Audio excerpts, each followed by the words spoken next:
I was like 8 over. You were like 8 under. Now, you had the game 35-17. Yeah.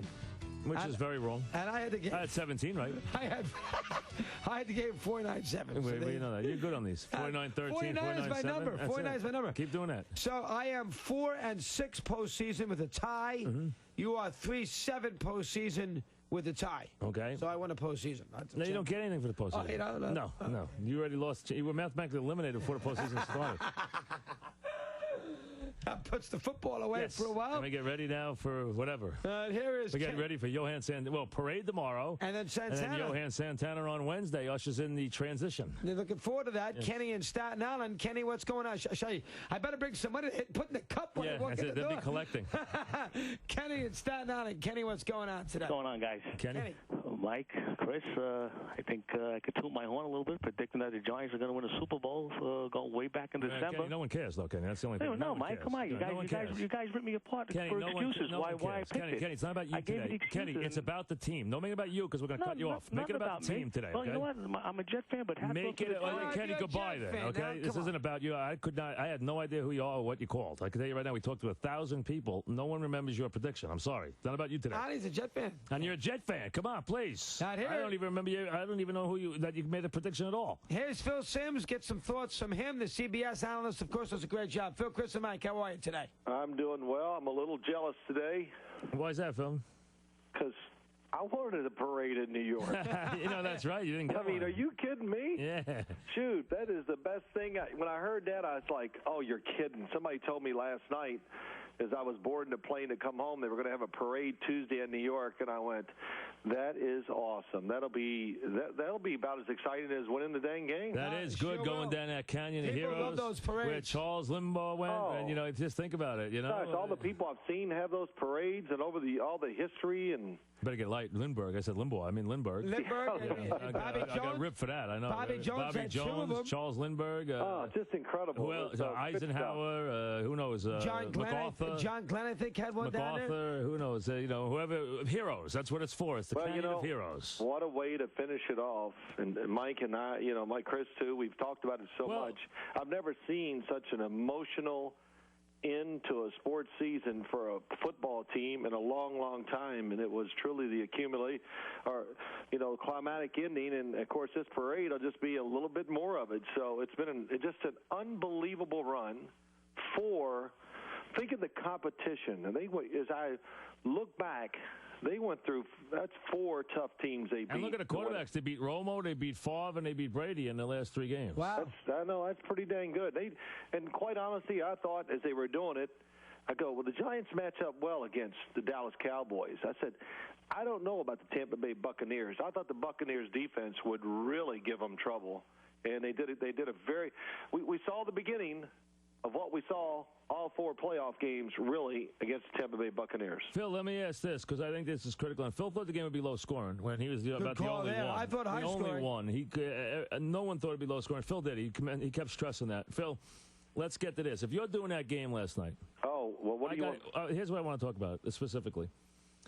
A, the absence of Charlie Weiss on the sideline. Belichick's a defensive guy, and, they're chameleon-like, but maybe the adjustment wasn't there. Why during that game did the Pats not get the Giants, except for that one drive that gave them the lead in the 4th quarter? Why did they not get the Giants blocked? Why did they not get the adjustments made or go to the game plan that would get the Giants blocked? Well, that I don't know, but I sure would have been talking about it. And what did I say to you? Is I said, and I'm not first guessing or anything. When I watched the tape of the Giants and Patriots game, 38-35, I go, I know I've been out of the game a long time, and maybe sometimes I'm highlight watching, but I remember watching it going, I don't know if the Patriots ever blocked the New York Giants pass rush the whole night. Brady just got the ball off. He moved, just got the ball off. A coverage breakdown, so they hit a big play, things like that. And I said, boy, in the Super Bowl, if this continues, you will not move the ball down the field like we saw in that last game. And so the Patriots, what they did, They just lined up, and they said, our offensive line can block all these guys one-on-one, and they couldn't do it in the last game of the year, and they absolutely did not do it in the Super Bowl. How about making adjustments to that, though? Well, you know, and that's – I would have talked about it. When they went in and condensed the formation, if you remember, the few times they did it is when they hit Randy Moss and those passes over the middle. And when you want to throw it down the field, you have to deceive the defense. And the only way you can deceive them is with play action or making them think run. You don't even have to have play action. Just make them think run. When you get in the shotgun and you spread the field, do you think Michael Strahan really cares about a play that you're going to hand the football off? Do you think Justin Tuck cares? So they were just flying right off the start, and they were just athletically way too much for the New England offensive line. So in other words then, Phil, despite 38 points and Brady had a big day, the Patriot offensive line did not do that such a good job against the Giants in that first game? Hey, the one thing I was consistent on all week is I just kept saying they didn't block them. It really bothered me. And I tell you, the message, first play of the game when the Pats had the ball. Oh, my gosh, the first play could have been out the gate. They threw a blitz, and he got the ball off, but he got tattooed, and it was almost like the Giants were saying, get ready, because this is your day. Well, that was he got tattooed on the first play. That tells you something. That was a play-action, fake reverse. You think that would slow the defense down. They couldn't even block him on that. And we never saw a replay. I was dying to see a replay. Did it look like if he gets the screen pass? Maroney was going to go 60 yards for a touchdown. I swear, on what little I could see on TV, I said, it looks like he might just run forever. No, he did. He had two blockers in front of him, and he threw a low ball because he was rushed. And look at this, Phil. Now, here you go. We go through all that, and the Giants are brilliant on defense. Their pass rush, brilliant. But here's the thing. Brady gets the ball back with 7:54 to go, and we're talking about Phil Simms. And then he goes on a drive where the Giants don't touch him. Maybe the pass rush is getting tired. It's the fourth quarter. They looked exhausted on the field. It showed it on TV. They kept showing the faces of all the guys. They looked tired. They were spent. They were gassed. They've been coming hard the whole game. There are a lot of plays the Patriots are running in the second half. Now he gets the ball. He goes 8 for 12 on that drive and throws it in the end zone. So there's the great quarterback. He did his job. He handed it back to the Pat defense with a lead. He got his touchdown to Moss. Now he's 2 minutes away. It's no longer him. And now that defense does not stand up. Take us through what you saw on the Eli Manning drive in 2 minutes. First off, let me just say a few things about the Patriots job. That's where it really, I find as an analyst, I always go, okay, do you have the courage to keep doing what you're doing? Sometimes it's the offense coming out from their own end zone with a little lead late in the game. Can you still throw it? Can you still force the issue? Now it's the opposite. The Giants have been forcing the issue. They did not force it as much on that drive. And somebody said that the defensive coordinator talked about it and said, yeah, he kind of set back a little more, and it cost them. And they didn't get pressure. I thought they finally got tired.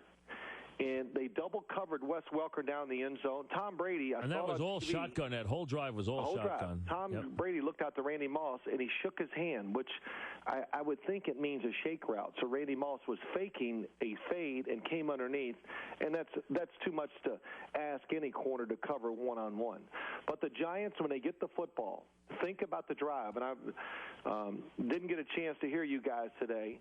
But Asante Samuels, when you see his interception try, as he jumps to get the ball, he doesn't jump very high, and he takes his eyes off the ball. He's looking down. Well, we'll get. He definitely takes his eyes off the ball. That's what causes it. Ball was highly thrown. That was not an easy catch. No.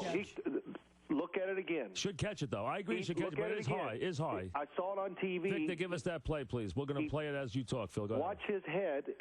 He takes his eyes off the football because Asante Samuel can really, really jump.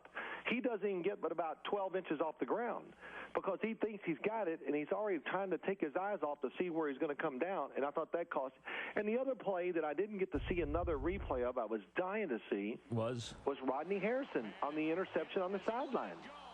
When Eli was trying to throw it between two defenders, and Harrison ran over. Yeah, threw a bad pass there, and Harrison did not catch it. It looked like that was, to me, the easiest play of all to make, and he didn't make it. And that was the play that stuck out to me. How about the Tyree play? Well, my gosh, where do you begin with it? Well, we begin with Eli getting out of that kind of pressure. It was unbelievable, really.